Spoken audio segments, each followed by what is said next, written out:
we get started with the second sheet, revision sheet on mechanics. The first two problems are related to a passage. So there is a particle hurled as in a projectile from the point P on the ground with a velocity u making an angle theta, and it lands at Q on the ground. And the nature of collision at Q is given to be perfectly inelastic.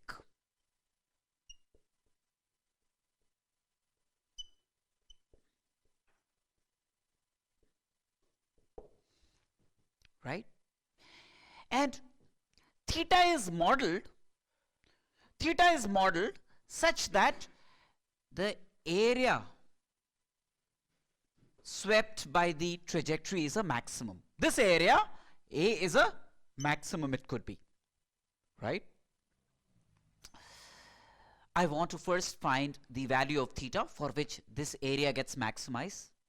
Consequently, if at Q then the nature of collision is perfectly inelastic, what is the velocity of the particle after collision at Q? The second thing, what is PQ? That is the range. Displacement from P to Q for the same situation, that is the range of motion, right? Now, very clearly, the displacement of the particle y as a function of x, that means the trajectory, the equation of the trajectory is given by y equal to x tan theta minus gx square by 2u squared cos square theta, right?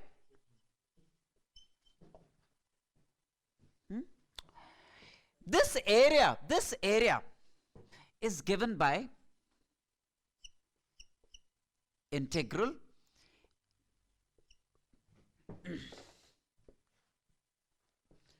y dx. X runs from 0 to range R. X runs from PQ is the range R.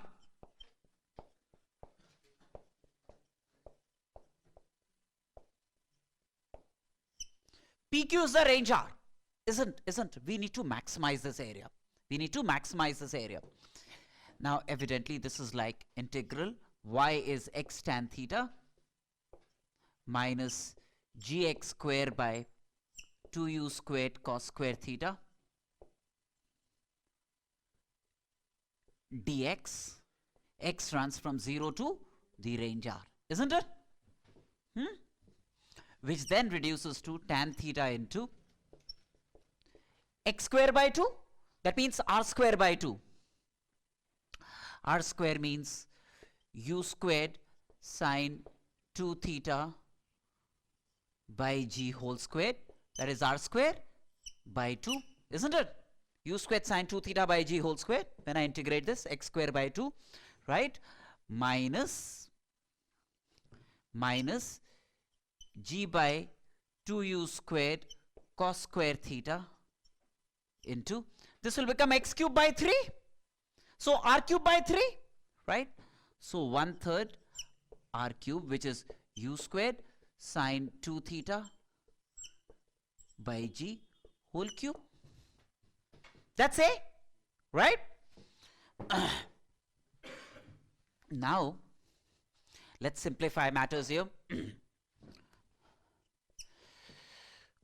This is u power 4 by g square, 2g squared.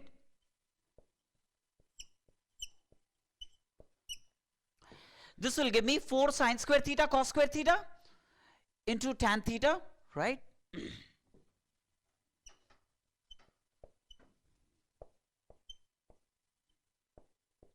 Tan theta, which is like sine theta by cos theta. That's the first term, isn't it?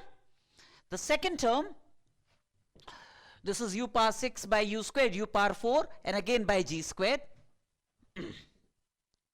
minus u power 4 by 6g squared.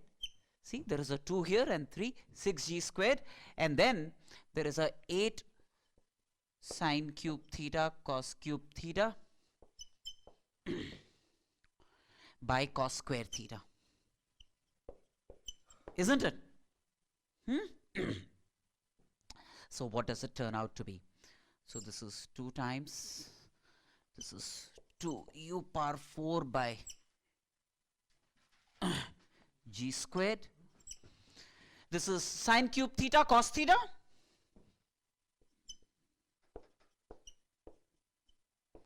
Minus u power 4, 4 by 3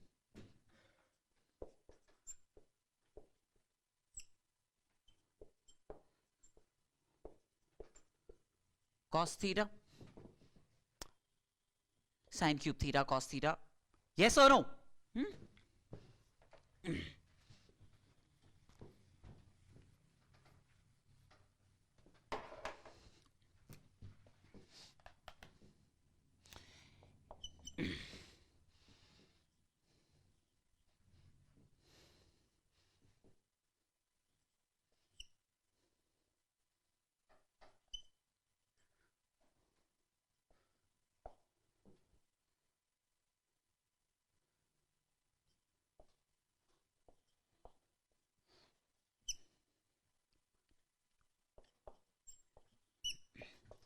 2 u power 4 by g squared, 3g squared, sine cube theta cos theta. Did you get this? Right. Now we need to maximize A. We need to select theta such that A gets maximized. That means dA d theta must be 0. For A to be maximum or minimum, dA d theta must be 0. So for A to be maximum, dA d theta must be 0. dA d theta, which is like 3 u power 4 by 3g squared 3 sine square theta cos square theta minus sine cube theta sine to power 4 theta, right?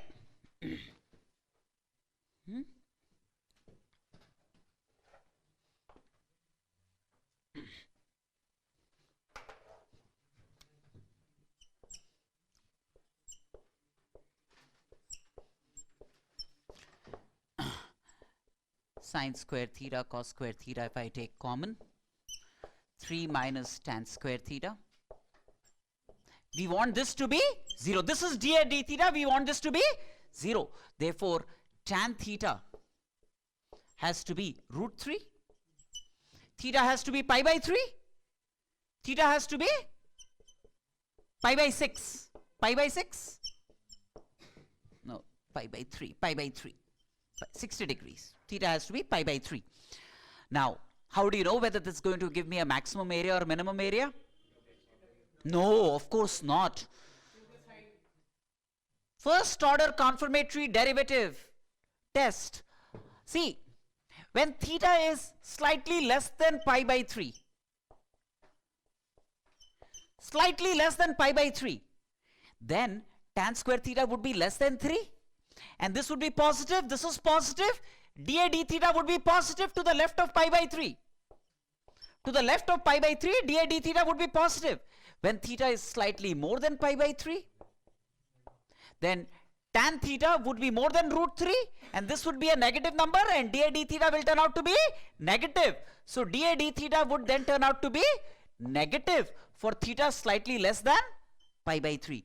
Obviously, which means at theta equal to pi by 3, dA d theta turns out to be 0. To the left of pi by 3, dA d theta positive. To the right of pi by 3, dA d theta negative. Therefore, at theta equal to pi by 3, you get a maxima. You get a maxima. So A turns out to be the maximum. It could be yes or no. So now I know that theta equal to pi by 3 is the angle with which we must work for the given situation. Right? Now the rest of the problem is fairly easy, not even cumbersome in calculations. But if you're finished copying this, shall I proceed?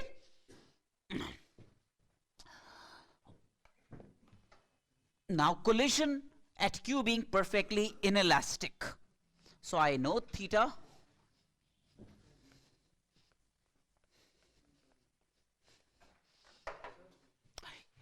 yes.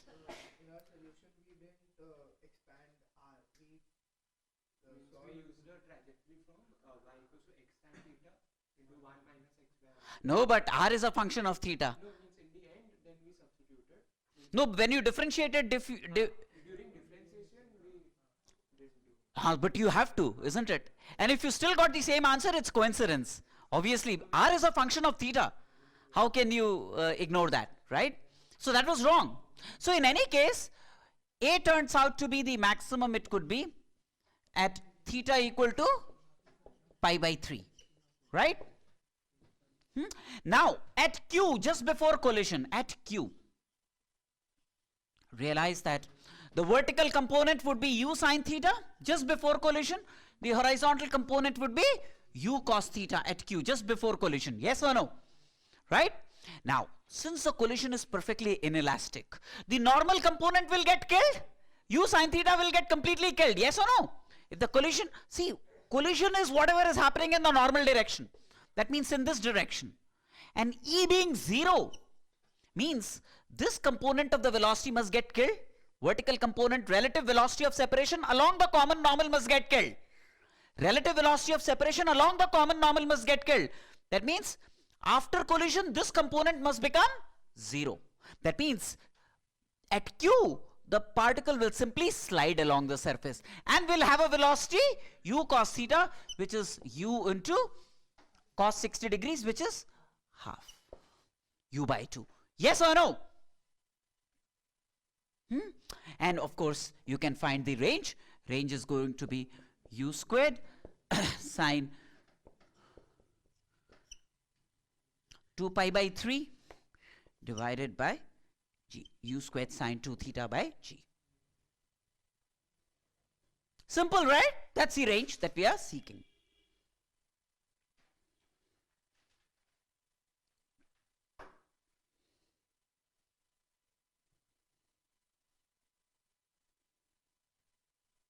Does it make sense to all of you?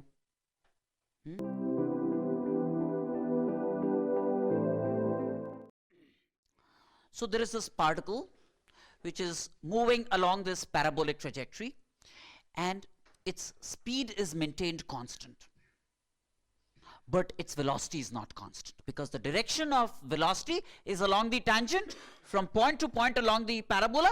So the direction of the velocity keeps changing. So velocity is not constant, but the magnitude of the velocity is constant. That means there would be no acceleration in the direction of velocity, right? Acceleration must be purely perpendicular to the velocity, because only when acceleration is purely perpendicular to the velocity, it can change only the direction of the velocity, not its magnitude. Do you all understand this?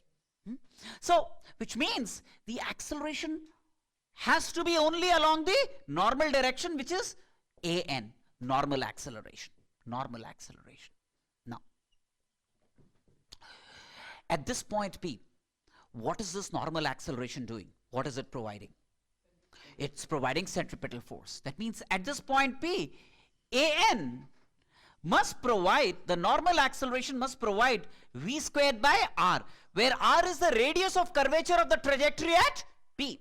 Where r is the radius of the curvature of trajectory at P. Yes or no? Now, I do not know if you recall this, but at one point of time I had given you a result commensurate.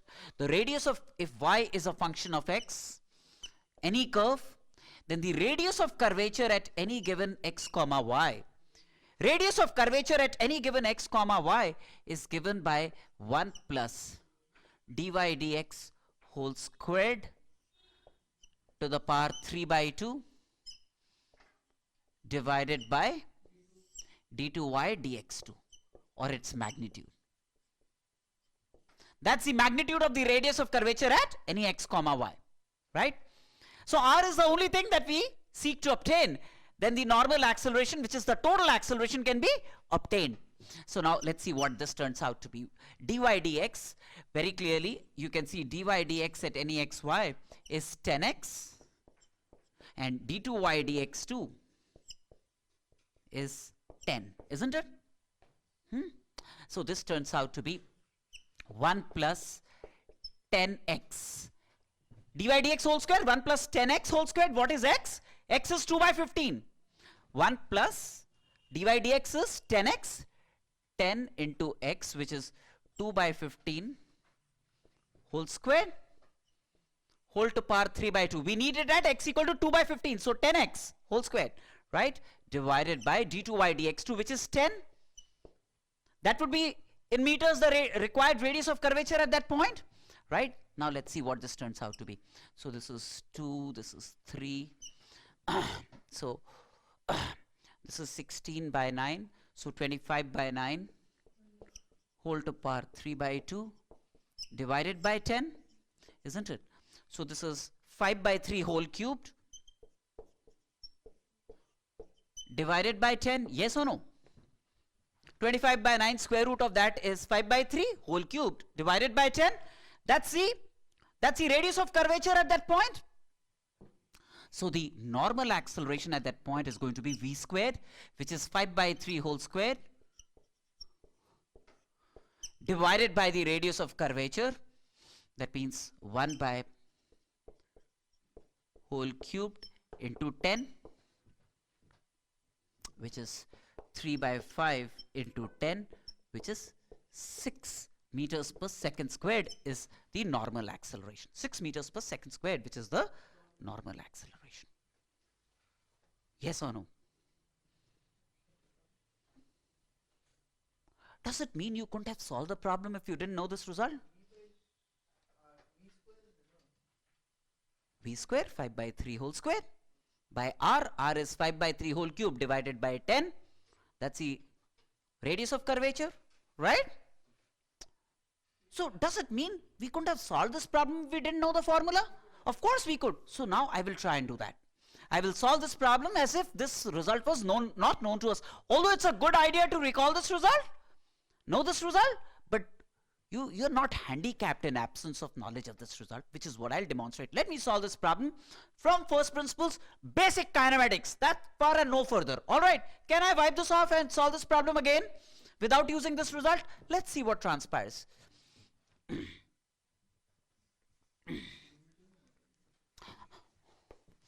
Now see, a few very interesting facts might emerge out of this. So this is any x comma y. At this x comma y, the velocity vector is along the tangent to the curve at this xy, yes or no? At this xy, the velocity vector is along the tangent to the curve, yes or no? The velocity vector is along the tangent to the curve, right? And the tangent at x comma y, let's say, makes an angle theta with the positive direction of the x-axis, right? So tan theta, of course I know.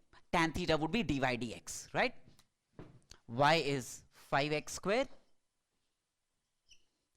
Tan theta, which is dy dx, is 10x. Is 10x at any x comma y, right? Now, the velocity vector. Magnitude of the velocity is v. V cos theta I cap plus v sin theta j cap. V cos theta I cap plus v sin theta j cap. So v into cos theta I cap plus sin theta j cap. That's the velocity vector. Acceleration vector would be dv dt, right? Acceleration vector is going to be rate of change of velocity with time, which is, now v is a constant, right? Which would cause this to become minus, first differentiate with respect to theta and then theta with respect to time. Yes or no? Chain rule.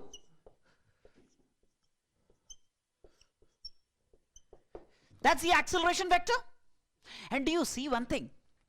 A dot v is 0 minus sin theta cos theta plus cos theta sin theta. A dot v is 0. So acceleration perpendicular velocity, which is what is causing the magnitude of the velocity to not change, because acceleration is perpendicular to the velocity. See, if the magnitude of the velocity also changed, then you'll have to apply the product rule of differentiation. Then in addition to this term, on differentiating, you would have got dv dt into this. There would have been an additional term, in which case acceleration would not have been perpendicular to velocity. You know what I'm saying? Right? But in this case, since v is constant, this dot this is 0. That means a dot v is 0. A is perpendicular to v. This acceleration is only changing the direction of velocity, not the magnitude of the velocity. Right? Okay. Now, V is known to me. Theta is known to me because at this point, realize that tan theta is 10 into x. What x do we need? At x equal to 2 by 15. So tan theta is known to me, 2 by 15, which is 4 by 3. That's tan theta. So sin theta, cos theta is also known to me. Sin theta is evidently 4 by 5 and cos theta is 3 by 5. Right? All of this known to us. The only thing unknown is d theta dt. The only thing unknown is d theta dt at this point. Do you realize that? Okay. Now, come down to this. Tan theta is 10x.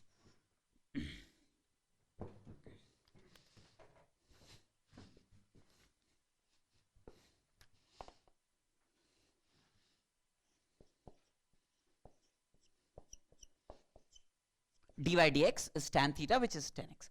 Let me differentiate with respect to time both sides. Let me differentiate with respect to time both sides. So I get sec square theta d theta dt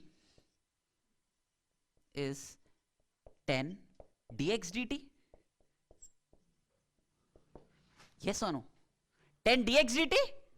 Hey, but dx dt would be v cos theta. Dx dt would be v cos theta.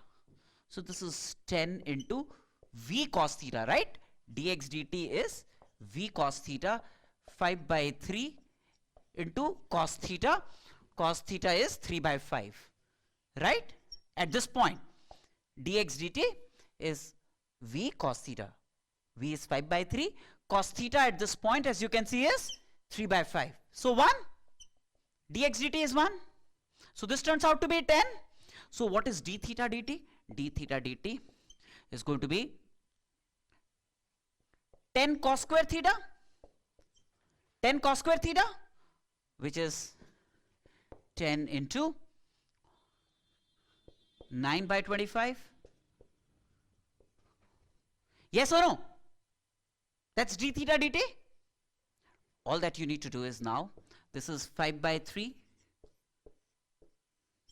minus sin theta I cap plus cos theta j cap into d theta dt. D theta dt would be 10 into 9 by 25.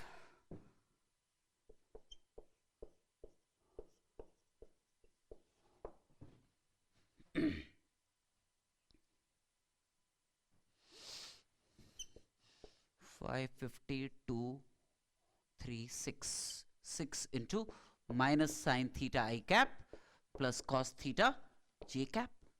That's the acceleration vector. And what's the magnitude of this vector? 6, because the magnitude of this is 1, isn't it? So the magnitude of the acceleration vector is 6 meters per second square. You don't need to know formulas to do this. How about it?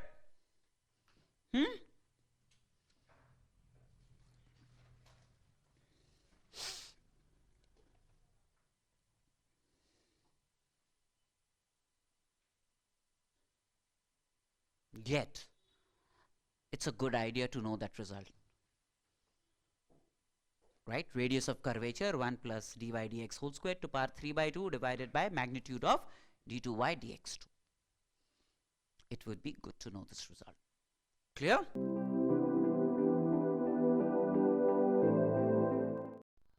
So, here we have a situation where there is a wagon of mass capital M and there is a particle of mass small m suspended by a thread of length L at the point P. Initially, this thread that you see here makes an angle theta naught with the vertical, makes an angle theta naught with the vertical and is at rest, and it's released. After a while, the thread, this theta will decrease. It will become some theta, right? Theta less than theta naught. By this time, this mass would have gathered velocity. Now, u is given to be the velocity of this mass m with respect to the trolley or the wagon. U is not the absolute velocity in the ground frame of reference. U is the velocity of this mass in a frame of reference attached to the wagon. In a frame of reference attached to the wagon. Now, at that instant of time, the thread makes an angle theta with the vertical. Right?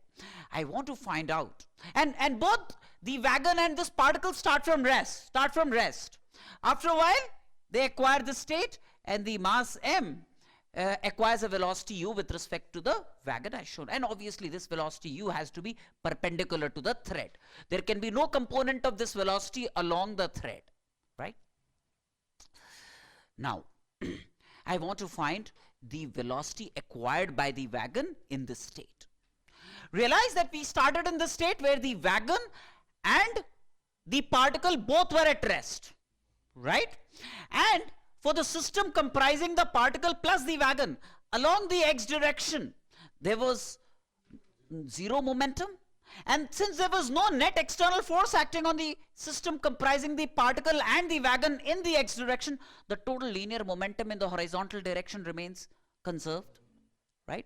So if this particle gathers a rightward velocity, right, the wagon must gather a leftward velocity so that together they net zero linear momentum along the x-axis.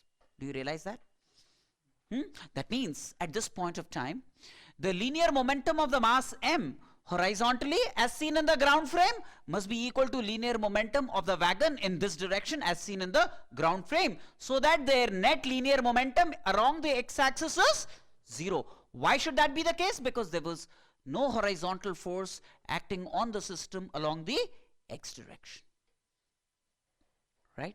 But you can't conserve linear momentum in the y direction because there are vertical unbalanced gravitational forces acting which will prevent conservation of linear momentum in the vertical direction. Yes or no? Right? So, let me conserve linear momentum of the particle plus system in the x direction. Right? Now, at this instant of time, let's say if I resolve the velocity, this is theta, 90 minus theta, so this is theta.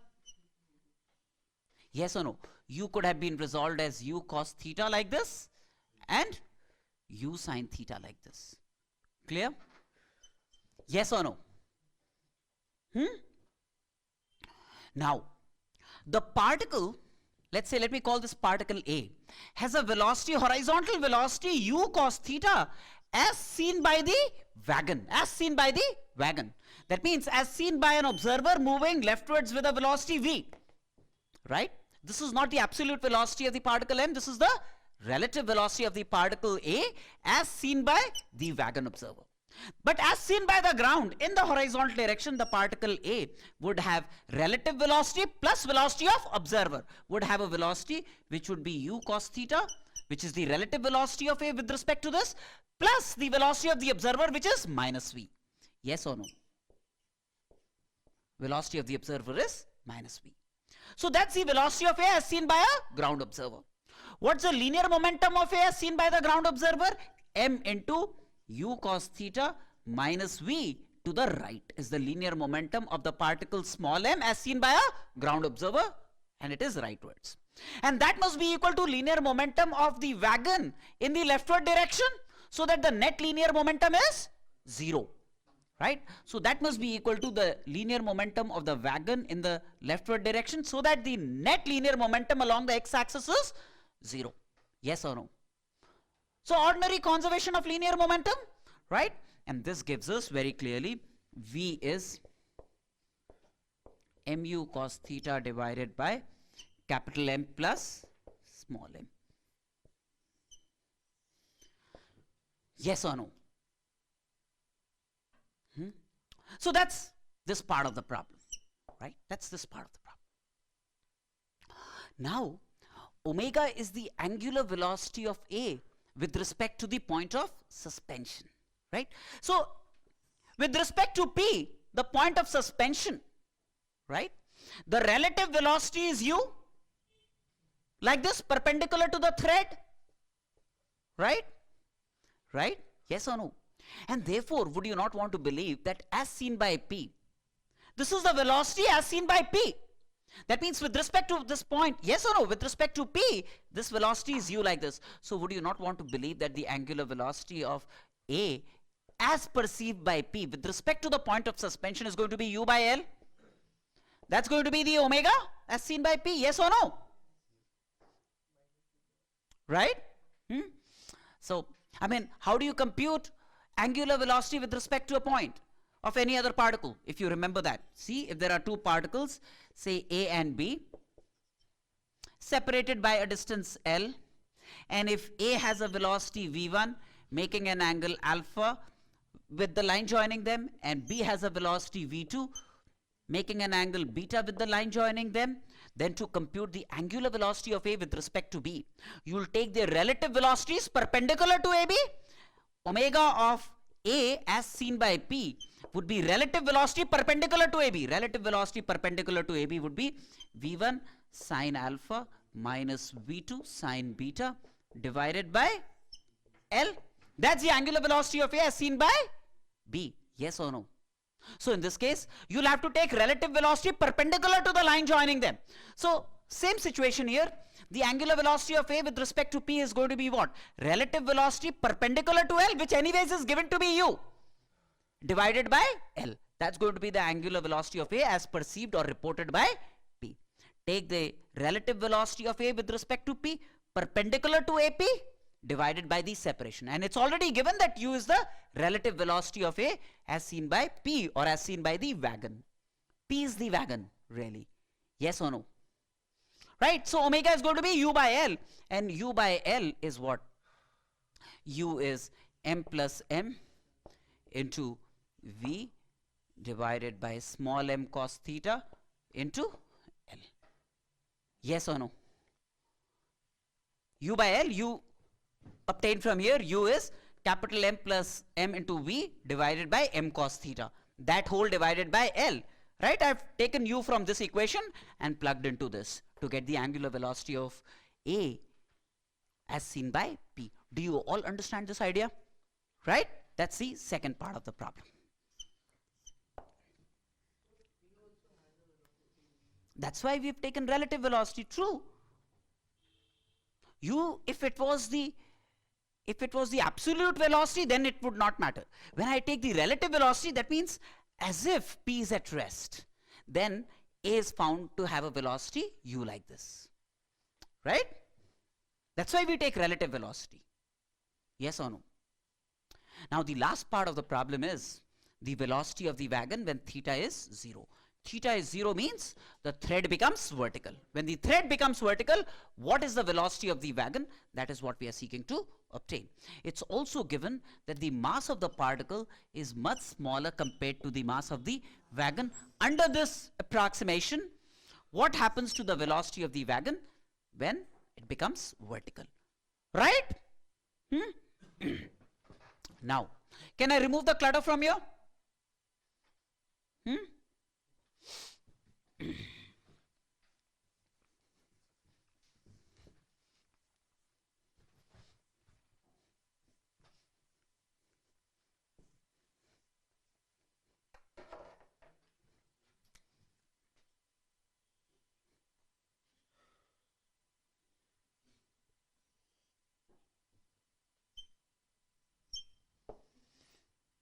So originally small m was like this at rest, and capital M was also at rest. Then small m came to this situation, length L, right? And when small m came, it developed a velocity u with respect to P. It developed a velocity u with respect to the wagon. And the wagon had a leftward developed, let's say, a velocity v. I now want to find v, given that it swings an angle theta naught. In coming to the vertical, it swings an angle theta naught, right? Now, when it swings an angle theta naught, realize, one, again conserving linear momentum of the system horizontally. For small m, what's the horizontal linear momentum? Mass into the velocity of small m in the ground frame, which is relative velocity plus velocity of observer, which is v. And that must be equal to capital M into v. To have zero net moment linear momentum horizontally? Yes or no? I mean, the same equation, put theta equal to 0, you will get this. Right? 1. 2. Energy conservation, precisely. See, when this guy swings to this point by an angle theta naught, it has lost elevation. This is the elevation lost. And this length is L. So this is L cos theta naught. Right? This is L cos theta naught. This whole thing is L. So this length is going to be L into 1 minus cos theta naught is the elevation lost by small m in coming from this position to this position. This is the lost elevation. So there is loss of potential energy, which is mg into this. Mg into this would be the loss in potential energy.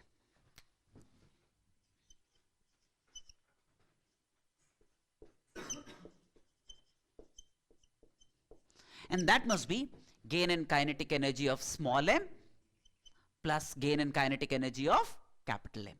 Gain in kinetic energy of small m, half m.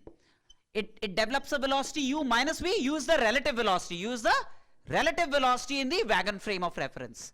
U minus v whole square plus half of capital M into v squared. This guy develops a leftward velocity v by this time. Yes or no? U minus v whole squared, I can straight take from here, is capital mv by small m whole square, right?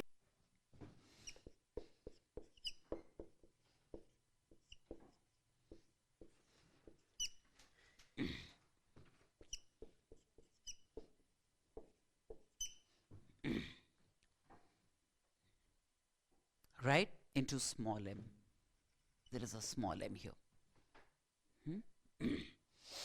This is half. I take m square by small m common. So 1 plus small m by capital M into v square. Yes or no?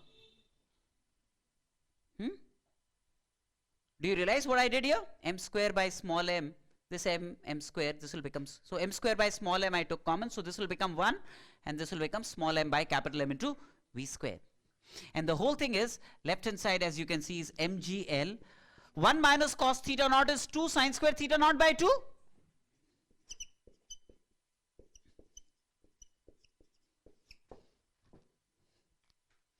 Evidently, small m by capital M could be ignored. Right? Small m by capital M much smaller than 1. Ignore this. So we simply have 2 mgl sine square theta naught by 2 equals half m square by small m into v square. And you know this will become small m squared, this will become capital M squared, 4, so square root you take, and you can solve for v in terms of theta naught. You can directly obtain v in terms of theta naught, whatever it turns out to be. Yes or no?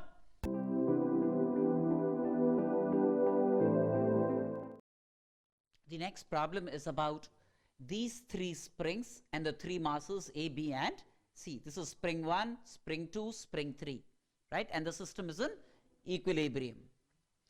Now, this spring 2 is snapped. Now, the moment it is snapped, there will be loss of equilibrium. Masses will develop acceleration, right? I want to find out the acceleration of B, right? Acceleration of B at an instant spring 2 is snapped. Yes or no? Now, first things first. Let me assume that this spring was elongated under equilibrium by an amount x1. This spring was elongated under equilibrium by an amount x2, and this spring was elongated by an amount x3 under equilibrium, right? Now, look at equilibrium of this. The spring force 3k x1 must balance 5 mg, right? Isn't it? For this mass, 3k x1 must balance 5 mg. Yes or no? 3k x1 upward must balance 5 mg. This spring is elongated by an amount x1. Now look at this. For this spring, 2 mg plus 3k x1 must balance 2k x2. Must balance 2k x2, isn't it? 2 mg plus 3k x1 must balance this spring force 2k x2, right? Now, when this spring is snapped, one of the things that you would realize is that the force on this mass, one thing that I can take care of here is 3k x1 is 5 mg, so this will become 7 mg, right?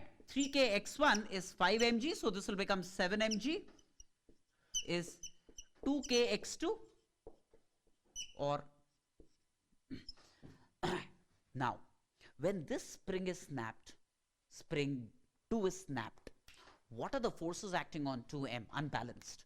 2 mg downwards, right, plus 3k x1. See, the spring is a non-impulsive element, right? When I snap this, that fact is not instantly communicated to other strings. So for an instant, other strings retain their status. So this spring, sorry, not string, spring, this spring for an instant has an elongation x1 only, and this spring force will remain 3k x1. So 2 mg plus 3k x1, 2 mg plus 3k x1 is the unbalanced force on 2m when the spring is snapped, yes or no? But 2 mg plus 3k x1, 3k x1 is 5 mg, so that makes it 7 mg downwards. 7 mg downwards is the net force acting on 2m when the spring is snapped, and that divided by 2m will be the downward acceleration of B. So acceleration of B would be 7 mg divided by 2m downwards, which is 7g by 2 is the downward acceleration of B. 7g by 2 is the downward acceleration of B when spring 2 is snapped. How many of you got this right? Okay, you did exactly what I did here. So the only key concept used here is the fact that springs are non-impulsive in character. If a certain change occurs, the springs are incapable of responding to that change instantly. So when I snap this spring, right, just at that instant, this spring will not act. Its elongation will remain x1. So the net downward force on this then would be 2 mg plus 3k x1, and 3k x1 is 5 mg, so the net downward force would be 7 mg downwards on mass 2m, which provides an acceleration of 7g by 2 on mass B downwards. Yes or no? So this kind of situations are very popular in exams, you know. They like to give combinations of springs where, you know, things of this sort, and they tell you this spring is snapped, that spring is snapped, and the concept is this only. In all those situations, this is the concept. The spring is a non-impulsive element and it doesn't respond instantly. So if you know about its status at a certain instant of time, and if certain change takes place in the system at that instant, then the status of that spring in terms of the forces exerted by the spring will be maintained. Right? Right, the next problem is about a wedge of mass capital M and a pulley arrangement fixed to the wedge with a mass overhanging and maintaining contact with the wedge. Now at a certain instant, the wedge is found to have a rightward acceleration small a. The wedge is found to have a rightward acceleration small a. I want to be able to find the net force acting on small m. After all, you know, what are the forces acting on small m? There is gravity downwards, there is tension upwards, and there is normal reaction from the wedge. I am assuming that this is smooth. Otherwise, there would have been friction also, right? You know what I am saying? Now, we don't have to look at those forces. Let's look at the effect of those forces. Realize that wedge constraint, small m and capital M will maintain contact if along the common normal they have the same kinematic status. They should have the same acceleration, same velocity along their common normal. That means if capital M has a rightward velocity A, small m must also have a rightward velocity A. Yes or no? Right? Now, see, if in a given time this moves A units, if small m moves A units to the right, this length will decrease by A units, and therefore this length will increase by A units. Yes or no? That means the acceleration of small m downwards must be small a. Then string constraint, the acceleration of small m must be small a downwards. Yes or no? That means this A and this A are at the behest of all the forces acting. These are the effect of all the forces. So don't look at the forces. If I know the effect, then I can find the forces rather than looking at the forces fundamentally T, M, G, N. I don't care. I know that all that they are doing is producing A to the right and A downwards on small m. That means all forces put together are producing like a root 2 on small m, making an angle 45 degrees with the horizontal. So the net force acting on small m is going to be MA root 2 is going to be the net force acting on small m. Yes or no?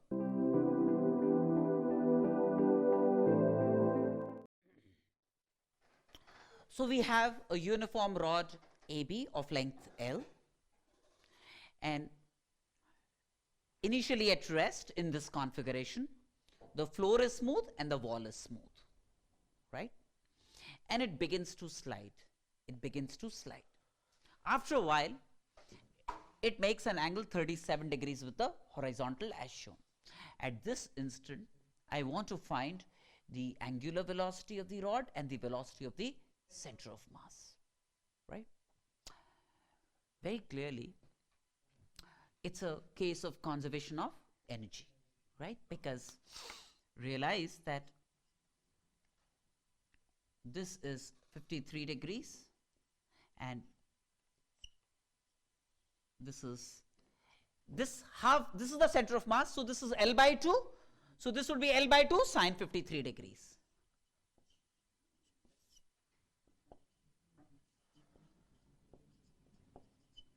L is given to be 10 meters, is it? Now in this state, when it acquires the state, the center of mass drops is, let's say, from the bottom is a better idea, which is, this is L by 2 sine 53 degrees. This is, realize that this is 37 degrees and this length is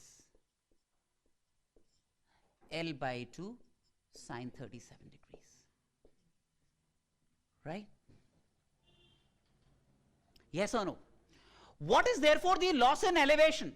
The loss in elevation is L by 2 sine 53 degrees minus sine 37 degrees. That's the loss in elevation. Yes or no?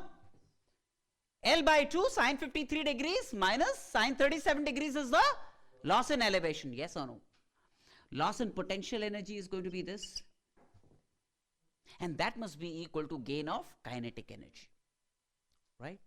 Now what we could do is, for a rod, for this rod, this becomes its instantaneous center. Yes or no? This becomes its instantaneous center. And about I, you could imagine it to be in a state of pure rotation. If omega is the angular velocity of the rod, then its kinetic energy of rotation plus translation together is kinetic energy of rotation about instantaneous center. And kinetic energy of total and kinetic energy of rotation about the instantaneous center is half of I about the instantaneous center, which is 1/3 ml squared. You know why 1/3 ml squared? No? No? You know na? About this. It's going to be 1/3 ml squared into squared. So what's the kinetic energy? Half of I about the instantaneous center, which is 1/3 ml squared. Omega squared is the kinetic energy. 1/3 ml squared is the moment of inertia about I, instantaneous center, into omega squared. Half of I about the instantaneous center into omega squared. This is kinetic energy of rotation plus translation. Because if you take about the instantaneous center, then it's equivalently in a state of pure rotation about the instantaneous center. And kinetic energy in pure rotation is half of I into omega square. Yes or no?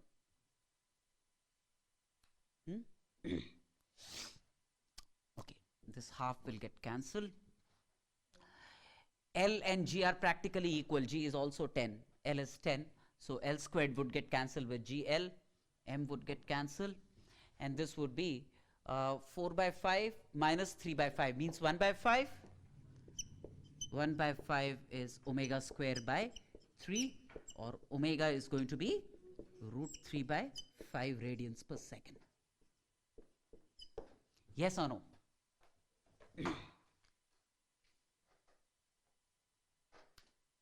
Clear?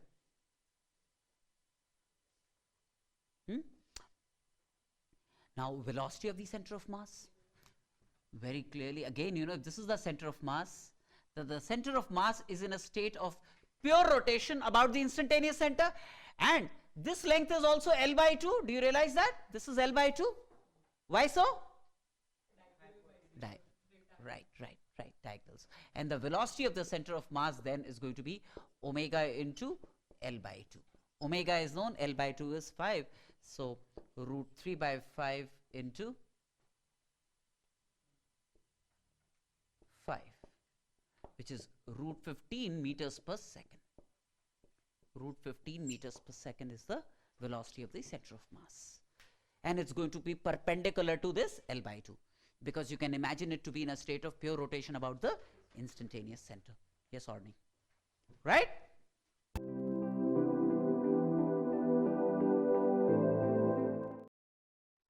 Right. So, there is a particle which is launched upwards in gravity with a velocity v, and h units above this particle, a particle B is launched with the velocity v, same magnitude, at an angle theta with the horizon, right? And both under the influence of g.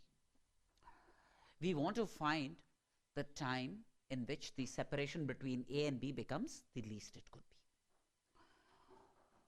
Now, one of the things that you can see is, I can imagine B to be my observer.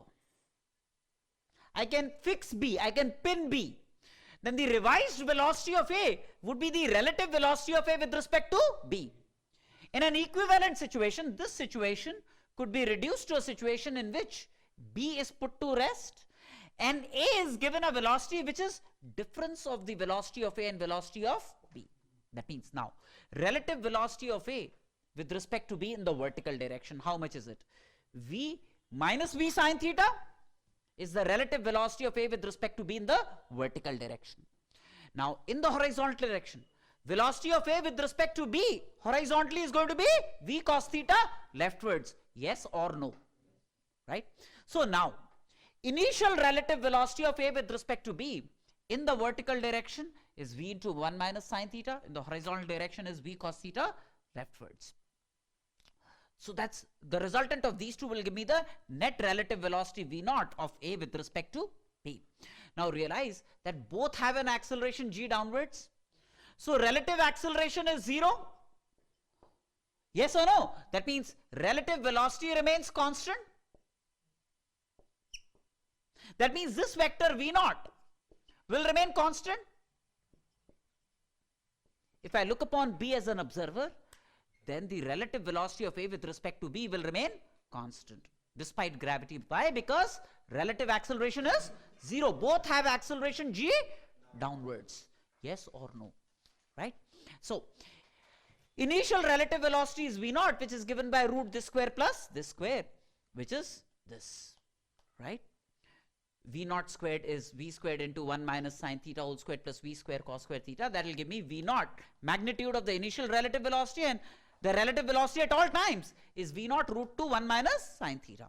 And the relative velocity vector makes an angle alpha with the horizontal such that tan alpha would be this by this. This by this means 1 minus sine theta by cos theta. That will be tan alpha, right? Now, in the equivalent situation, it's as if A is moving along this line with a constant speed v naught, and b is fixed. And v naught is known.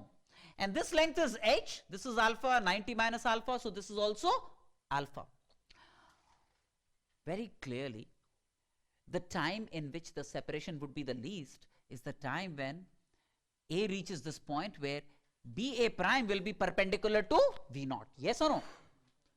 When A comes to this point, then the separation between A and B is going to be the least, the perpendicular distance. Yes or no? Right? And the time taken by A to reach this point with a velocity V naught is going to be what? Time taken is going to be AA prime divided by V naught is going to be the time in which the separation is going to become the least. And what is AA prime? AA prime is H sin alpha. H sin alpha divided by V naught. Yes or no? Now, tan alpha is this. So I can find sin alpha. Time is H by V naught. V naught is V root 2 1 minus sin theta. This V naught I replace by V root 2 1 minus sin theta.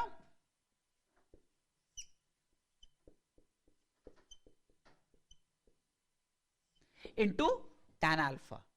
Tan alpha is going to be 1 minus sin into sin alpha. If tan alpha is this, then sin alpha is going to be 1 minus sin theta divided by root 1 minus sin theta whole squared plus cos square theta. Yes or no? Do you realize whatever I have done here? Huh? So I just need to compute this. What is this? See, this quantity would be 2 into 1 minus sin theta. Do you realize that? Sin square theta plus cos square theta is 1. 1 plus 1 is 2. 2 minus 2 sin theta would be 2 into 1 minus sin theta. 2 into 1 minus sin theta, yes or no? Right? So this is going to be h into 1 minus sin theta divided by v root 2 into 1 minus sin theta. And this is also root 2 into 1 minus sin theta.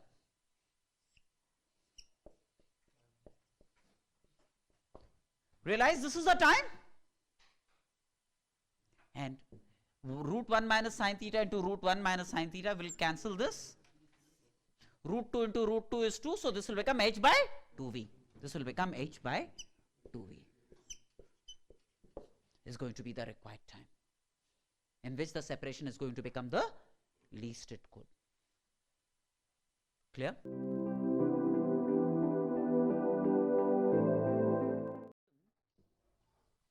Is about a disk, uniform disk, rotating with constant angular velocity omega, about hinged at its center O. Now there is a rigid rod AB whose one end can move vertically, whose one end B can move vertically. This is like a ring, causing it to have the latitude to move up and down. And this end A is fixed to the disk. This end A is fixed to the disk. Right? Now, if at a certain instant of time, the velocity of B is found to be vertical V and making an angle 30 degrees, I want to be able to find the angular velocity of the disk. Right? Now, A very clearly, no matter what, distance of A from O will remain constant. Right? So, A will move in a circle of radius r by 2 and will share a common angular velocity with the disk. Right? So, VA, velocity of A, is going to be r by 2 omega, is going to be r by 2 omega.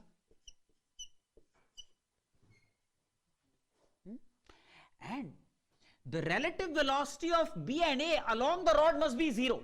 That means velocity of B along BA must be equal to velocity of A along BA. That's a rigid body consideration. The relative velocity along the line joining them must be 0.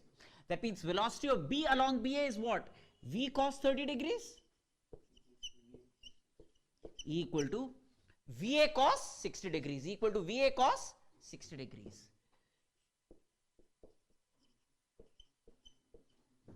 Yes or no? V cos 30 degrees means V into root 3 by 2 equals VA. VA is R omega by 2 into cos 60 degrees. Okay, so this is half. So omega is 2V root 3 by R. That's the angular velocity of the disk. Yes or no? This is rigid body considerations. Relative velocity along the line joining the two must be 0. Velocity of B along BA must be equal to velocity of A along BA. This is the only concept used here, right?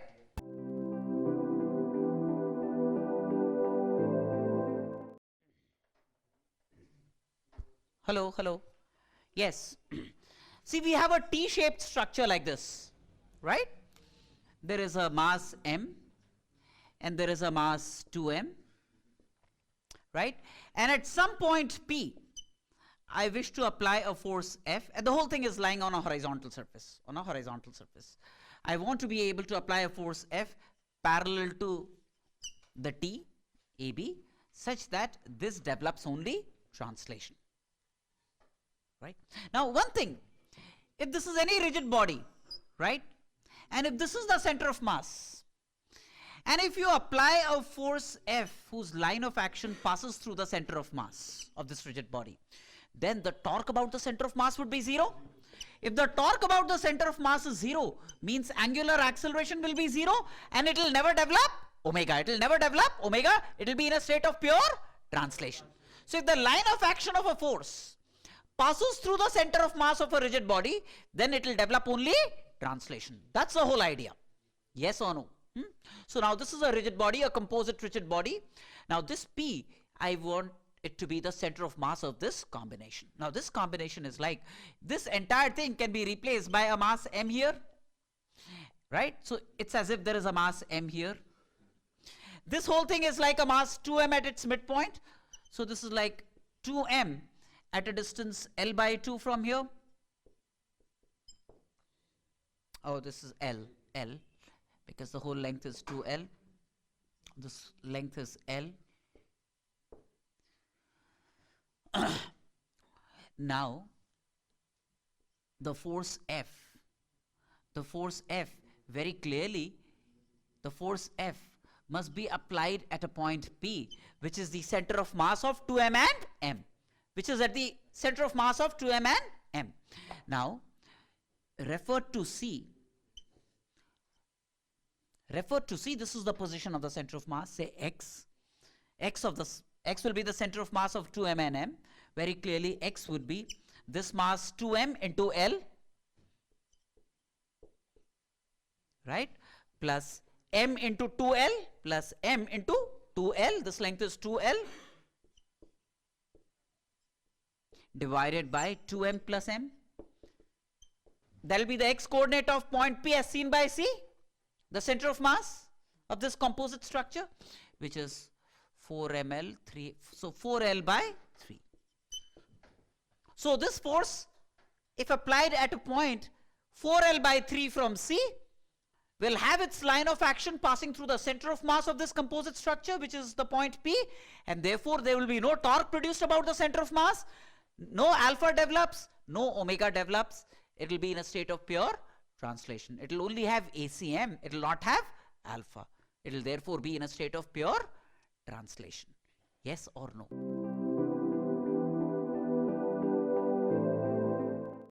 We have a trolley car at rest, and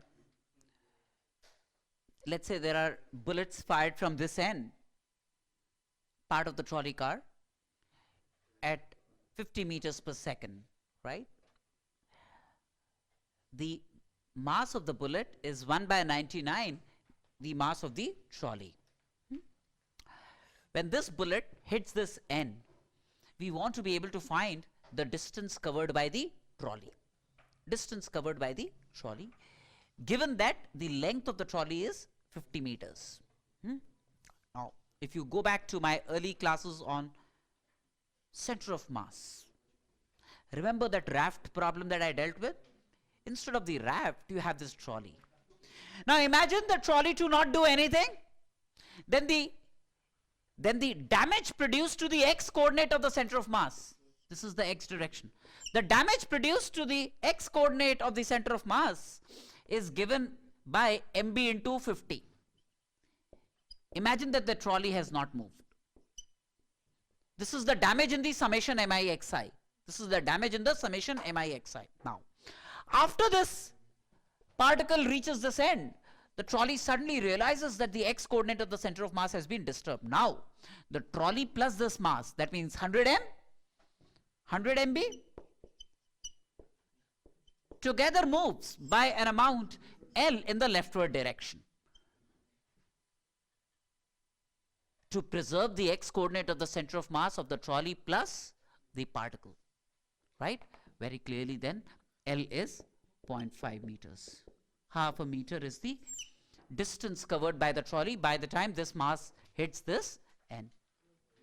Go back to my sessions on that raft problem that I discussed, right? It's exactly the raft problem. It's exactly the raft problem. River raft, remember that?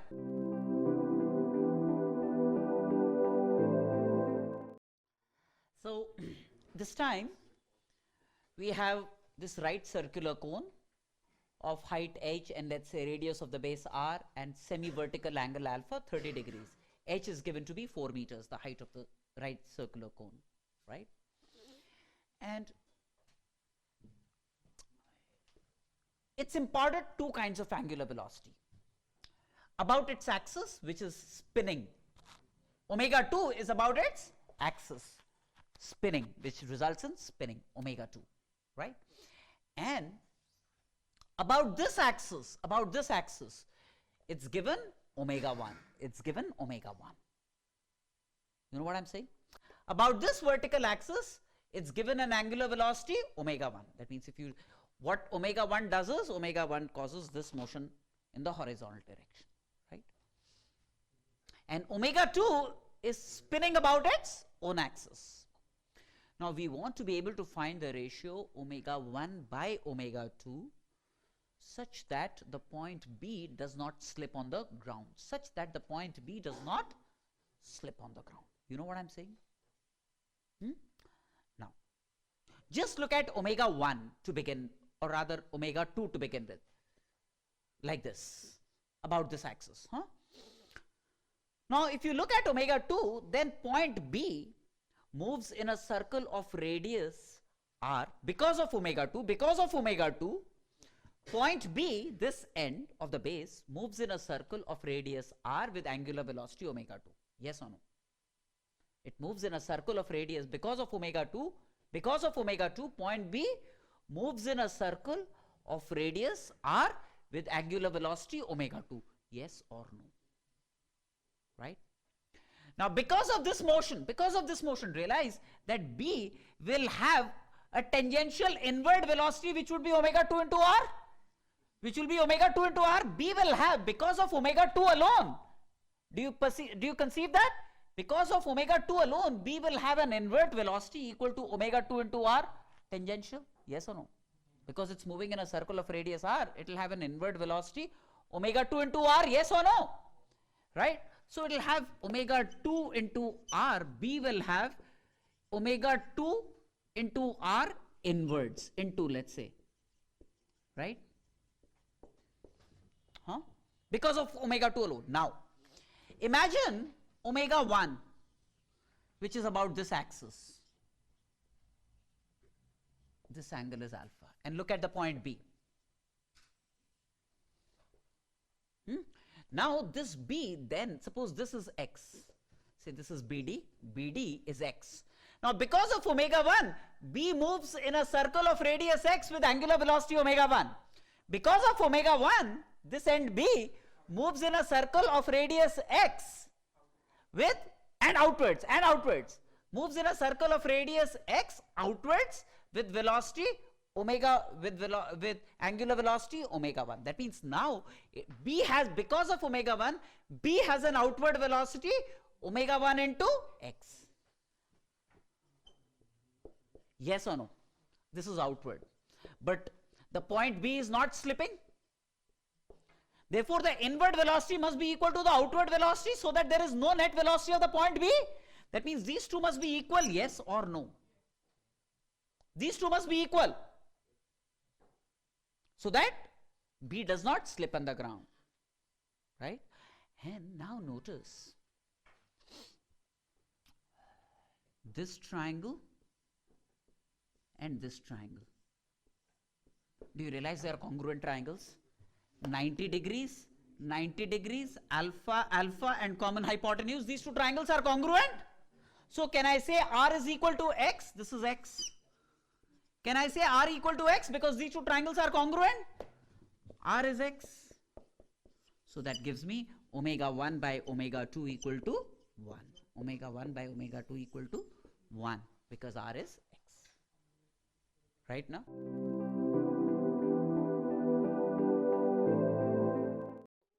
We have a simplistic model of what's called a conveyor belt, right? Part of the conveyor system, there is this small pulley and there is a belt, part of which is shown to you. And the tension in the belt is T. There is an external mechanism that will maintain tension in the belt.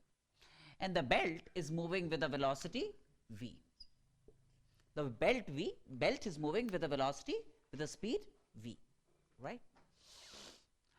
It's given that the mass per unit length of the belt is this. The tension in the string is, in the belt is 8 newtons.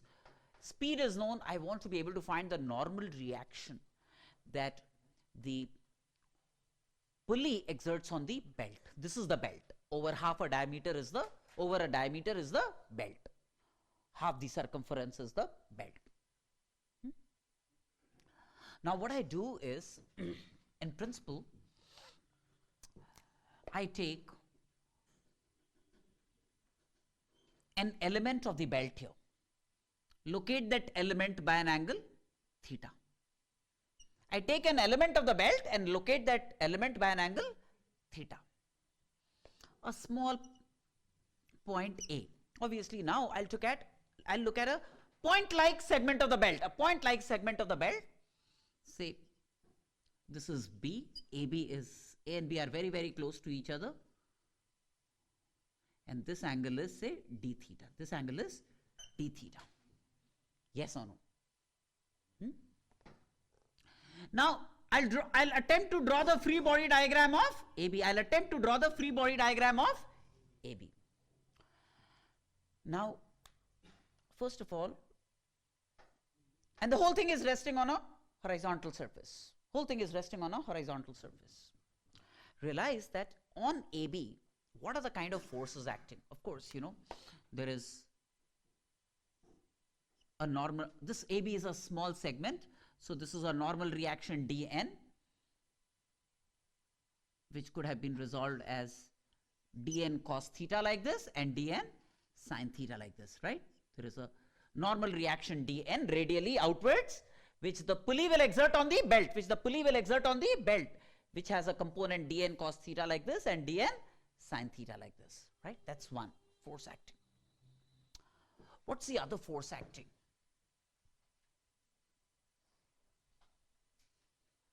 Just an accentuated view of AB so that we are able to draw the diagram effectively.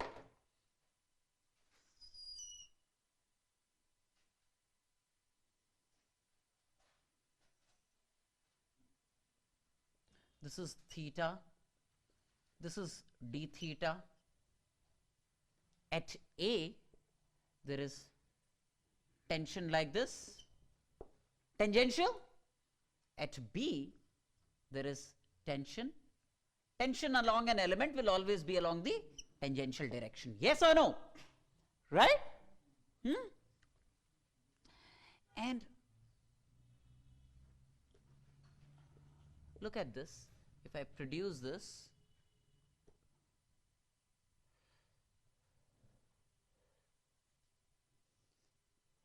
T and T, then they apparently meet at this point, right? And this angle is d theta by 2. This angle is also d theta by 2. right, from symmetry. Now notice that this T could be resolved along two directions, right? Along two directions. This is like this.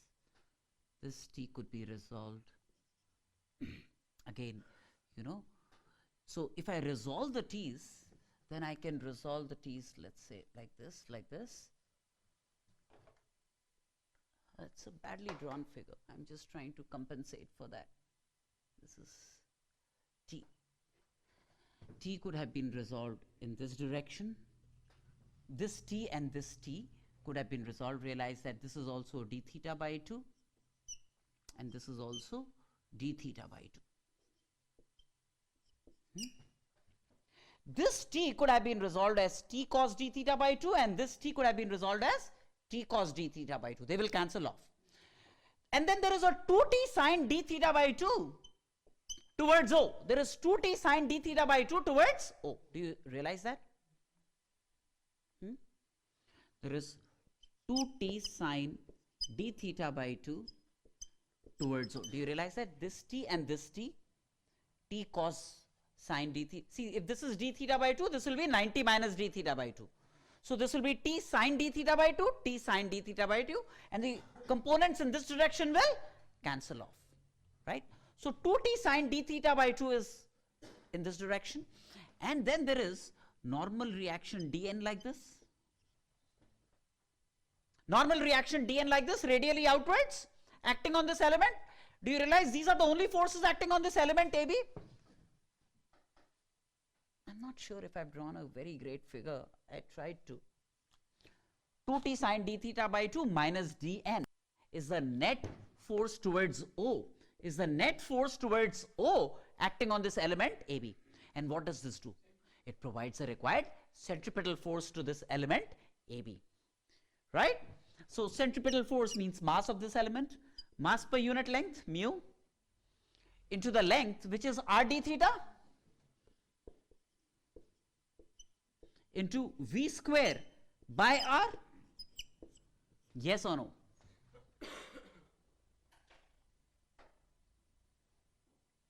Do you see that?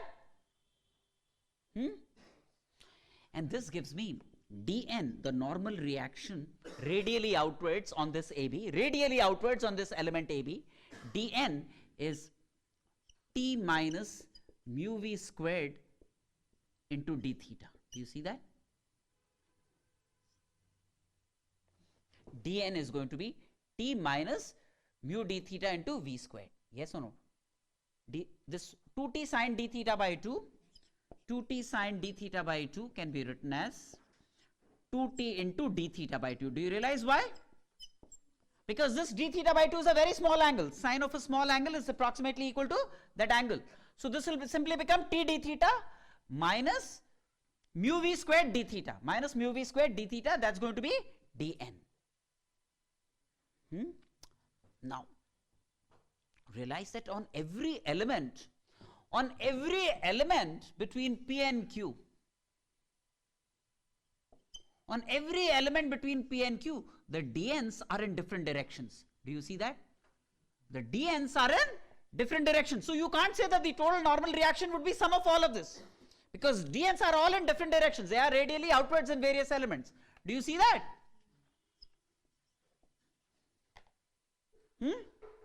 But again, on symmetric elements, this is theta, this is theta. Suppose this is theta, this is also theta, say. Theta on symmetric elements, the dn cos theta will cancel off. And dn sin thetas would be outward. So I have to add dn sin thetas. Where theta runs from 0 to pi. I need to add all the dn sin thetas. Because dn cos thetas for symmetric elements will cancel off. I need to sum up all the dn sin thetas where theta runs from 0 to pi, right? So the required normal reaction is going to be sum of all dn sin thetas where theta runs from 0 to pi, where theta runs from 0 to pi. That will be the total normal reaction. Yes or no? Right? Which is like 0 to pi t minus mu v squared into sine theta d theta. This would be the total normal reaction. T minus mu v square will come out. It's independent of theta, right? So this is like t minus mu v squared into integral sine theta, which is minus cos theta. From 0 to pi, it will give me 2. 0 to pi, it will give me 2. So this, that will be the total normal reaction. Yes or no? T is given to be 8 minus mu is 1 into v squared, which is 4 into 2. That makes it 8 newtons. This is the total normal, net normal reaction that the pulley exerts on the bed.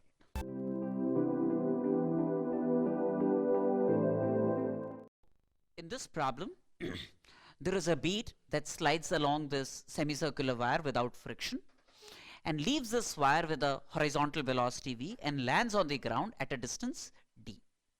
And this height of b, where it leaves the semicircular wire, is capital H. The radius of this semicircular wire is r. We need to draw a graph between RH and d squared. RS versus d squared is what we need to plot. Okay. Now when this particle goes from A to B, no matter how it goes, it would have descended by an amount 2r. So its velocity at the instant of release from this would be root 2g into 2r. Would be its velocity at the position of release, right? Now, then in order to fall through a height h, the time it takes is going to be root 2h by g is the time it takes. And d must be v into t. D must be v into t. So this d is v, which is root 2g into 2r into t, which is root 2h by g. Right? Isn't it? So this gives me RH squaring, g getting cancelled, so d squared by 8. So RH versus d squared is a straight line. RH versus d squared is a straight line. Yes or no?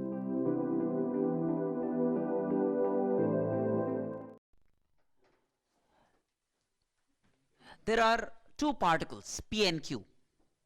At time t equal to 0, and this is an inclined plane, smooth inclined plane. At t equal to 0, Q is released from rest. Whereas P is hurled up perpendicular to the plane, P is hurled up perpendicular to the plane. That means perpendicular to the motion of Q with a velocity u, right? And 4 seconds later, they collide. This is where they originally were, and in 4 seconds they collide. The actual trajectory of P obviously is going to be a parabola, right? Q will move along a straight line. Now I want to be able to find, let's say, the velocity of P at the time it's hurled. Velocity of P at the time it's hurled, the velocity u, right? Now, let's reduce this situation to an equivalent situation, right? Think about it. Along an inclined plane, this is g, this is 60 degrees. G could be resolved as, this is 60 degrees. G cos 60 degrees means g by 2 perpendicular to the plane, g cos 60 degrees, and g sin 60 degrees means g root 3 by 2 parallel to the plane. Yes or no? Right? Now, for P, as far as P is concerned, it has both. It has g by 2. During the entire trajectory, it has g by 2 perpendicular to the plane, and it has g root 3 by 2 parallel to the plane at all times during its trajectory. This is what P has, right? Isn't it? Now, as far as Q is concerned, and it's hurled up with a velocity u. It's hurled up with a velocity u, right? As far as Q is concerned, Q only has a horizontal velocity, an acceleration parallel to the inclined plane, which is G root 3 by 2. Yes or no?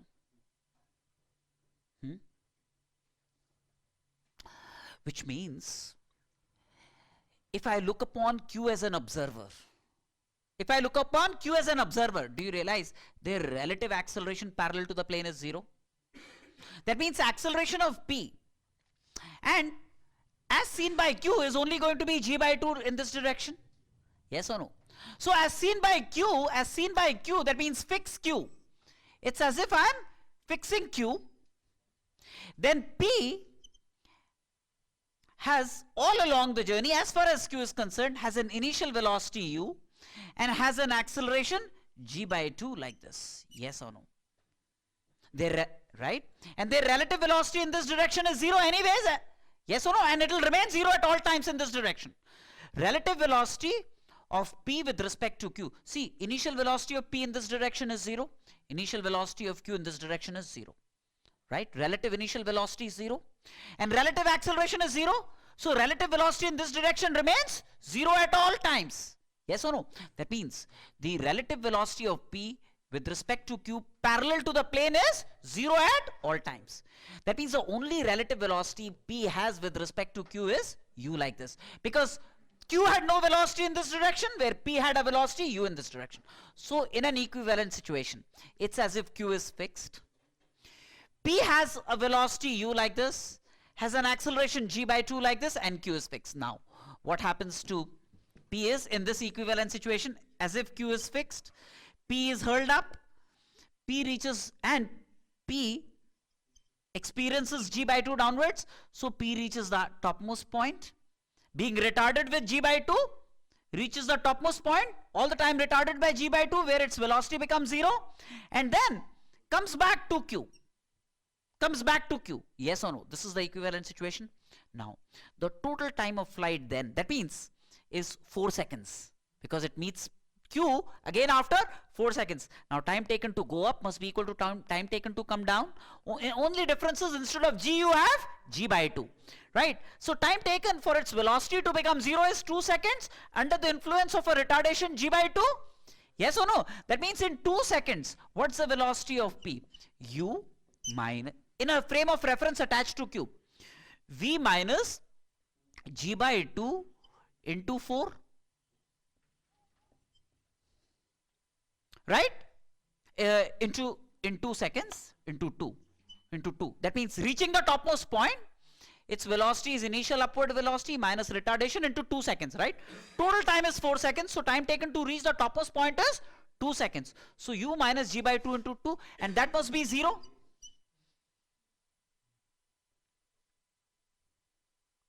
Right? So this gives me U equal to 10 meters per second. U equal to 10 meters per second. That's the velocity with which P must have been hurled upwards. That's the velocity with which P must have been hurled upwards. How about it?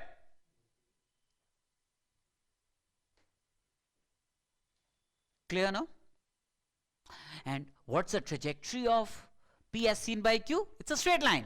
It's not a parabola, it's a straight line. And the velocity of P as seen by Q is varying as U minus G by 2 into T. Varying linearly. Velocity of P as seen by Q is U minus G by 2 into T. Varying linearly. And the trajectory of P as seen by Q is a straight line.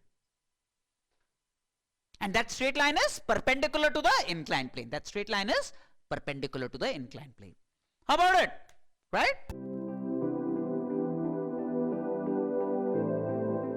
AB, mass m, length L, and it is resting vertically on a smooth floor, right? Now it was slightly disturbed from this, so it begins to slide. The point is, let's say, slides on the ground. Now think about it. On the rod, the center of mass of the rod, what are the forces acting on the system? External forces. There is gravity acting downwards, and there is normal reaction acting upwards. Right? Yes or no? So For sure, the center of mass falls vertically downwards. Center of mass falls vertically downwards. Actually, you assumed that it's falling with an acceleration g, which is not the case. Because at any given instant of time, realize that the center of mass, the acceleration of the center of mass would be obtained by the difference of mg and n. Mg and n. Yes or no? That means in 5 seconds I want to be able to obtain. So can you obtain the acceleration of the center of mass, let's say, as a function of theta? One thing that I want to tell you is that the center, there are only vertical forces acting on the system. So the center of mass will fall only vertically downwards. The center of mass will fall vertically downwards along a straight line. Yes or no? Right? Now, even before I address this part of the problem, let me move to some other parts. When the rod makes an angle theta, because the other parts will help you evaluate this part. When the rod makes an angle theta with the vertical, the point A would have come down here, and the center of mass would have slid down to a certain point, right? Now, at this instant, if VCM is the velocity of the center of mass at this instant, if VCM is the velocity of the center of mass at this instant, theta, this angle is theta, right? A, and let's say this develops an angular velocity omega at this instant. The rod develops an angular velocity omega at this instant. Now, I want to connect VCM and omega at this instant. I want to be able to connect VCM and omega. Now, how do I obtain the velocity of the end A? Superimposing pure translation with pure rotation. Because of the velocity of the center of mass, A will have a velocity VCM like this, right? Then imagine it to be in a state of pure rotation with angular velocity omega about the center of mass. Imagine it to be in a state of pure rotation with angular velocity omega about the center of mass. Then perpendicular to the rod, it will have omega into L by 2 like this. Perpendicular to the rod, tangential velocity, right? This is because of pure translation. Omega L by 2 is because of pure rotation about the center of mass. This is L by 2. Yes or no? Right? Now, see, this angle is theta. This is 90 minus theta. This is theta. This is theta. Right? Is there a constraint associated with A? Is there a... Its vertical velocity must be 0.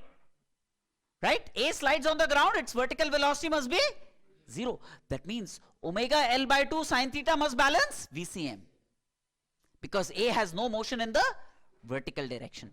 So omega L by 2 sine theta, which is the vertical component of the tangential velocity. Omega L by 2 sine theta must be equal to VCM. Omega L by 2 sine theta must be equal to VCM. So that gives me a relationship connecting omega and VCM. Yes or no? Right? Now. So far so good, right? The other analysis of this problem is, so you understand the relationship connecting VCM at a certain instant with omega at that instant, right?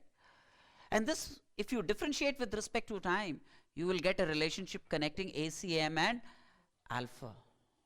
And there is a, you'll have to, see, omega is also a function of theta, sine theta is also, so you'll have to apply product rule of differentiation. But this will be a consideration, right? The other thing is, can I just remove the clutter from here?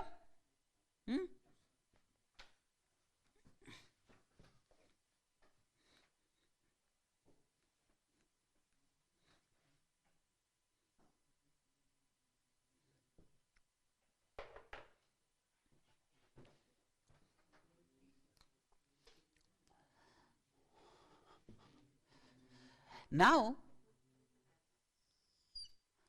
the center of mass, like I said, it will always lie on the same vertical. The center of mass will always lie on the same vertical, theta, right? Now, if you think of a point P, between A and the center of mass, let's say this length is A, this length is B, suppose this length is A and this length is B. This is theta. Say this is my x direction and this is my y direction, right? Let's say this is the origin. Now, very clearly, this would be b sine theta, isn't it? Which would be the x coordinate of the point P at a certain instant. X coordinate of P at a certain instant. Now, this is theta. This is also theta, right? Corresponding angles. So, this length would be a cos theta. A cos theta would be the y coordinate of the point P. Yes or no?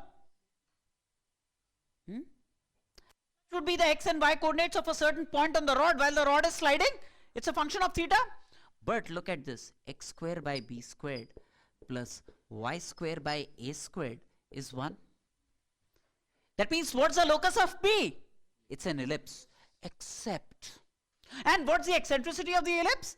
E squared would be 1 minus. Now between A and B, one of them is smaller. Between A and B, one of them is smaller. So one smaller means minimum of AB square divided by max of AB square. That will be square of the eccentricity of this ellipse. Right?